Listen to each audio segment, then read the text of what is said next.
the exiled prince, and the forbidden crown. The bells of Wessex tolled through the freezing English air, not for victory, not for celebration, but for fear. The year was 856. Across the wind-swept hills of Anglo-Saxon England, whispers spread through monasteries, royal halls, and muddy village roads. The king had returned from Rome, but something was terribly wrong. King Æthelwulf of Wessex, warrior, pilgrim, and father of princes, had come home with a new wife, a Frankish princess young enough to be his daughter. And during his absence, his own son had seized power. That son was Æthelbald, a prince history would nearly forget, a king overshadowed by giants, a ruler remembered not for conquest, but for scandal, for rebellion, for marrying the widow of his own father. Yet beneath the dust of forgotten chronicles lies a darker story, a tale of ambition, dynastic fear, survival, and a kingdom standing on the edge of collapse while Viking shadows gathered across the sea. To understand Æthelbald, we must first enter the brutal world that created him. England was not yet England. It was a fractured land divided into rival kingdoms: Mercia, Northumbria, East Anglia, Kent, and Wessex. Kings ruled through bloodlines, loyalty, and fear. A crown was never secure. Brothers betrayed brothers. Sons challenged fathers, and beyond the sea, the Vikings were coming.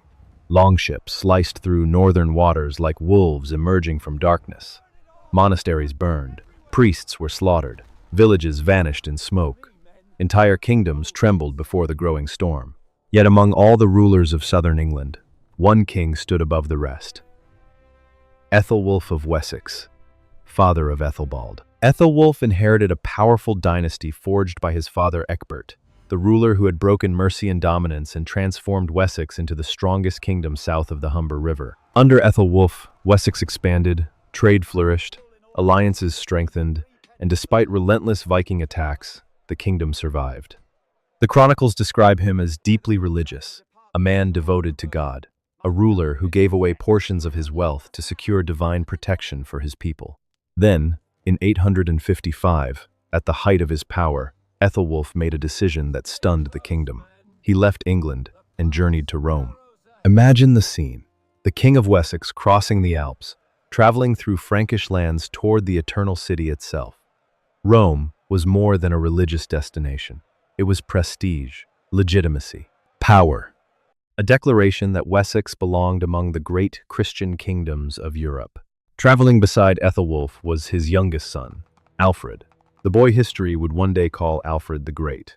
But while Alfred witnessed the grandeur of Rome, Æthelbald remained behind in England, watching, waiting, and perhaps fearing for his future.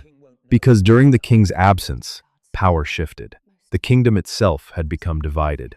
Æthelbald controlled Wessex in the west, while his brother Æthelbert ruled Kent and the eastern territories. Somewhere in the shadows of court politics, fear began to grow. What if Æthelwulf never returned? What if Alfred, the favored younger son, was destined for greatness? What if Æthelbald's inheritance was slipping away forever? No one knows exactly what he thought, but we know what happened next. When Æthelwulf finally returned to England in 856, he did not come alone. He brought with him a new queen, Judith of Flanders, daughter of Charles the Bald and granddaughter of Charlemagne's bloodline. The marriage shocked Anglo-Saxon England, not because kings remarrying was unusual, but because Judith was crowned and anointed as queen. That mattered enormously. In Wessex, queens traditionally held little official status, but Judith was different. Her Frankish blood elevated her above ordinary consorts. And suddenly, everything changed. If Judith bore sons, those children could threaten the succession itself. Æthelbald may have seen disaster approaching a foreign queen, new heirs, new alliances, and perhaps the end of his future as king. So he acted. The rebellion of Æthelbald remains one of the most astonishing acts in early English royal history. A son rose against his own father, not openly in battle, but through political resistance powerful enough to force compromise. Important nobles and bishops sided with Æthelbald. They feared civil war, they feared division, and perhaps some believed Æthelwulf's judgment had failed. The result was extraordinary. Æthelwulf retained the eastern territories, but Æthelbald kept Wessex itself, the ancient heart of royal power. Imagine the bitterness. A father forced to negotiate with his own son, a king unable to fully reclaim his throne, a royal family fractured while Viking threats loomed beyond the horizon, and standing at the center of it all was Æthelbald. Young, ambitious, dangerous. Perhaps the truth was more complicated than later chroniclers admitted. In the brutal politics of Anglo-Saxon succession, weakness could mean exile, blindness, or death. Royal sons constantly feared rivals within their own bloodline. Mercia had already suffered from dynastic instability. Northumbria drowned in civil wars. And now, Wessex stood perilously close to the same abyss. Then came the sudden ending. King Æthelwulf died. The once mighty ruler who had journeyed to Rome, defended Wessex from Viking assault, and built alliances across Europe was gone. And Æthelbald finally became king. The Scandal King and the Gathering Storm. No more compromise, no more divided kingdom. The crown was his. But what happened next would stain Æthelbald's name for more than 1,000 years. Shortly after his father's death, Æthelbald married Judith, his own stepmother. Even by 9th century standards, the marriage was explosive. The church condemned it. Chroniclers described it with outrage. To many Christians, this was incestuous, a violation of sacred law and Christian morality. Yet politically, the decision may have been calculated brilliance. Judith carried immense prestige. Through her flowed the blood of Charlemagne himself. By marrying her, Æthelbald strengthened his legitimacy and tied Wessex to one of the greatest dynasties in Europe. But legitimacy came at a terrible cost. The marriage scandalized England. It damaged his reputation among churchmen, and centuries later, it would become the defining memory of his reign. His leadership, not his survival in dangerous times, but this one, forbidden union. Still, beneath the scandal lay a haunting human tragedy. Who was Judith in all this? A teenage girl sent across Europe for diplomacy, first married to an aging king, then wed to his son, a royal pawn trapped between kingdoms and ambitions. History barely records her voice. Yet through Judith, Frankish influence entered Anglo-Saxon politics in ways never seen before. Meanwhile, outside the royal halls, ordinary people cared little for dynastic controversy. They feared something far worse: the sea. Every year, more Viking ships arrived. The raids grew larger. Monasteries burned. Trade routes collapsed. Entire kingdoms disappeared beneath Norse conquest. England itself was beginning to change forever, and Æthelbald inherited a throne standing directly in the path of the storm. Despite scandal and tension, his reign was not entirely chaos. One of the great mysteries surrounding Æthelbald is how little survives about his actual governance. History often remembers dramatic sins more easily than quiet administration, but evidence suggests the kingdom itself did not collapse during his rule. Trade continued. Royal authority endured. The machinery of government still functioned, and perhaps most importantly, Wessex remained standing, while other Anglo-Saxon realms weakened. That mattered enormously, because beyond the horizon, the Vikings were transforming from raiders into conquerors. The Viking threat had haunted England for decades, but by the late 850s, the attacks were becoming more organized, more ambitious, and more terrifying. These were no longer isolated pirate raids. Entire armies crossed the sea, seeking not only treasure, but land, kingdoms, and power. Coastal settlements lived in terror. Church bells became warning signals. Families fled inland, carrying whatever they could save. And kings like Æthelbald faced impossible questions. How do you defend hundreds of miles of coastline? How do you maintain loyalty when nobles suspect weakness? How do you preserve a kingdom while dynastic tensions threaten civil war? These were the realities of his reign. Yet, perhaps the greatest irony of Æthelbald's life is that history judged him beside his younger brother, Alfred. While Æthelbald became associated with scandal, Alfred would become the legendary savior of England. The contrast shaped centuries of memory. One brother forgotten, the other immortalized. Yet during Æthelbald's reign, no one knew Alfred's destiny. At the time, Alfred was simply another royal son, young, intelligent, and watching carefully as his older brothers struggled to hold the kingdom together. Inside the royal family, tension never truly disappeared. Unlike later monarchies with strict inheritance laws, succession in Anglo-Saxon England remained fluid and dangerous. Brothers competed with nephews. Nobles shifted loyalties. Weak kings could be replaced. Even after securing the crown, Æthelbald could never fully relax. Because if he died without heirs, another brother would inherit. And if Judith produced children, the entire political balance could change again. Meanwhile, across Europe, the Carolingian Empire itself was fracturing. Civil wars erupted among Frankish rulers, old alliances collapsed, and the Vikings exploited every weakness. No kingdom felt safe anymore.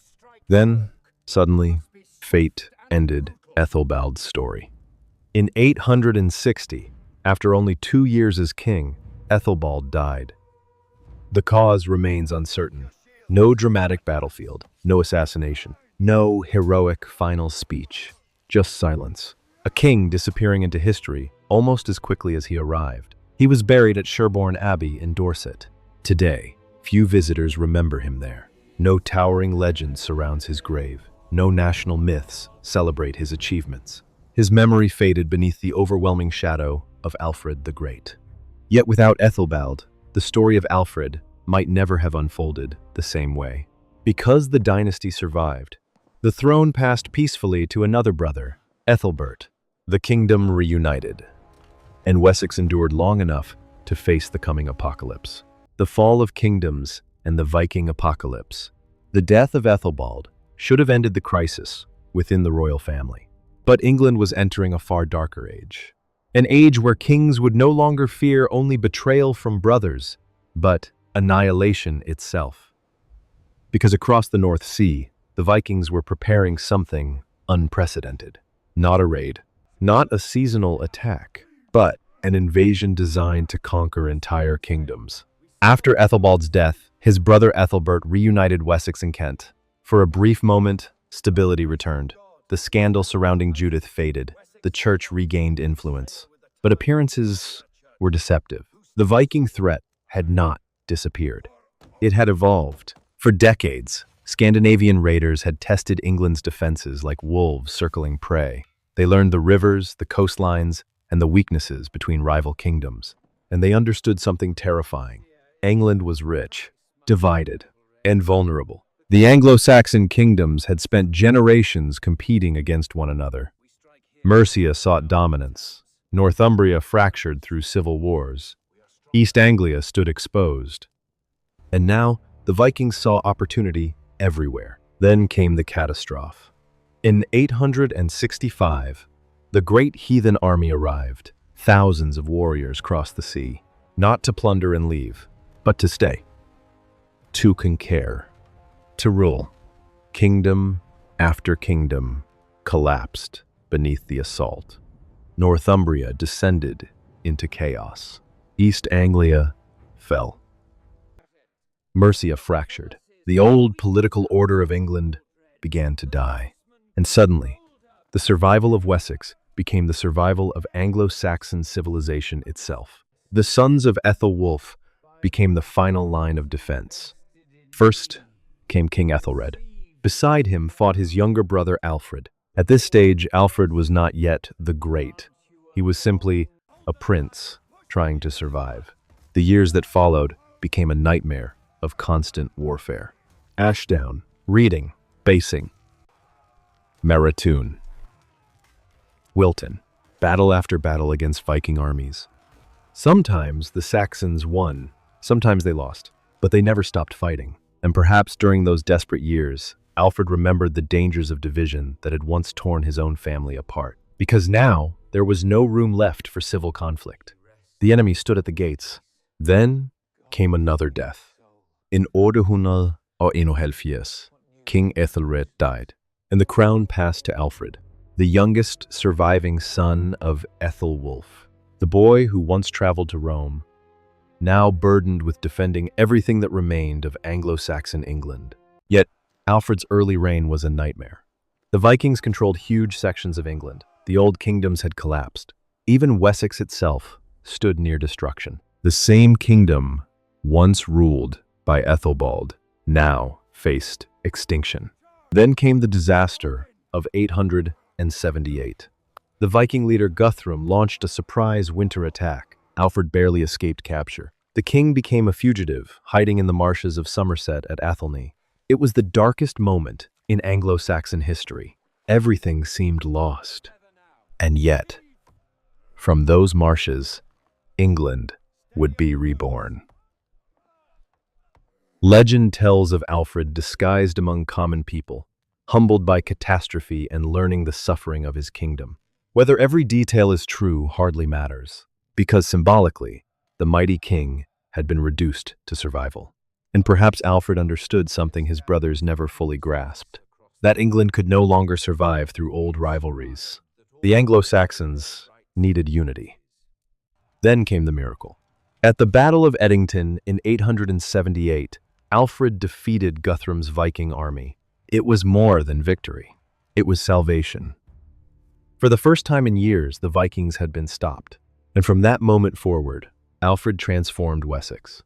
Fortified towns rose across the kingdom. Defensive systems strengthened. Laws expanded. Education revived. Trade reorganized. The surviving English territories slowly united beneath Alfred's leadership. And hidden beneath all those reforms were the lessons of earlier generations, the collapse of Mercia, the chaos of Northumbria, and the dynastic tensions surrounding Æthelbald and his brothers. Alfred had watched kingdoms fall apart. Now he intended to build something stronger. The forgotten king and the birth of England. Historians celebrate Alfred the Great. But history is rarely shaped by one man alone. The survival of Wessex depended on decades of endurance before Alfred's greatest victories. And that includes the reign of Æthelbald. Brief, scandalous, controversial, yet still part of the fragile continuity that preserved the royal dynasty. Had Wessex collapsed during those earlier years, Alfred might never have inherited anything at all. This is the tragedy of forgotten kings. History remembers heroes. Legends overshadow survivors. Compared to Alfred the Great, Æthelbald almost vanished completely. His name survived mostly through criticism. A rebellious son, a sinful ruler, a king condemned for marrying Judith. But human beings are always more complicated than the chronicles left behind. Perhaps Æthelbald truly was ambitious and ruthless. Perhaps he feared losing power. Perhaps he acted out of desperation. Because in the 9th century, weakness invited destruction. Kings vanished overnight. Dynasties disappeared in war. And every ruler understood one terrifying truth. History could erase you completely. For nearly 12 centuries, Æthelbald remained buried beneath the larger story of Alfred and the Viking Age. Yet, his reign stood at a crucial turning point. Behind him, the older Anglo-Saxon world still survived. Ahead of him, the Viking apocalypse waited. He ruled during the final fragile years before England changed forever. And perhaps that is why his story feels so haunting. A kingdom balanced between old traditions and coming catastrophe. The irony is unforgettable. The same marriage that destroyed Æthelbald's reputation also connected Wessex to continental Europe in powerful new ways. Through Judith, the bloodline of Charlemagne entered Anglo-Saxon politics.